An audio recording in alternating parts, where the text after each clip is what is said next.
നമസ്കാരം. വായിച്ചാലും വളരും, വായിച്ചില്ലേലും വളരും, വായിച്ച പിഴയും വായിച്ചില്ലേ വളരും. വായന എന്ന് കേൾക്കുമ്പോൾ ആദ്യം മനസ്സിലേക്ക് ഓടിയെത്തുന്ന കുഞ്ഞുണ്ണി മാഷിന്റെ ഏറെ പ്രിയപ്പെട്ട വരികളാണിത്. അതെ, വീണ്ടും ഒരു വായനാ ദിനം കൂടെ വന്നെത്തിയിരിക്കുന്നു. മലയാളികളെ വായനയുടെ ലോകത്തേക്ക് കൈപിടിച്ചുയർത്തുകയും ഗ്രന്ഥശാല പ്രസ്ഥാനത്തിന് തുടക്കം കുറിക്കുകയും ചെയ്ത PN പണിക്കരുടെ ജന്മദിനമാണ് നാം വായനാ ദിനമായി ആചരിക്കുന്നത്. ഓരോ പുസ്തകങ്ങളും അറിവിന്റെ അത്ഭുത ലോകമാണ്. ആ ലോകത്തേക്കുള്ള വഴിയാണ് വായന. വായന നമ്മുടെ ചിന്തകളെയും സ്വപ്നങ്ങളെയും അഭിരുചികളെയും സ്വാധീനിക്കുന്നു. വായനയുടെ ലോകം അന്യമായിക്കൊണ്ടിരിക്കുന്ന പുതുതലമുറയ്ക്ക് വായനയുടെ പ്രാധാന്യത്തെക്കുറിച്ചുള്ള ഓർമ്മപ്പെടുത്തൽ കൂടിയാണ് ഓരോ വായനാ ദിനവും. ഏതൊരവസ്ഥയിലും വായന നമുക്ക് കൂട്ടുനിൽക്കുന്നു.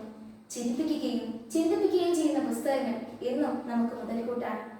വായനയുടെ ഈ മനോഹരമായ ലോകം പുതുതലമുറയ്ക്ക് ഒരിക്കലും നഷ്ടമാകരുത്. ഓരോ വായനാ ദിനവും വായനയോടും മാതൃഭാഷയോടുമുള്ള സ്നേഹവും സഹിഷ്ണുതയും ഉണർത്താൻ സഹായിക്കട്ടെ എന്ന് ആശംസിച്ചുകൊണ്ട് ഞാൻ നിർത്തുന്നു. ഏവർക്കും ഒരിക്കൽ കൂടി വായനാ ദിനാശംസകൾ.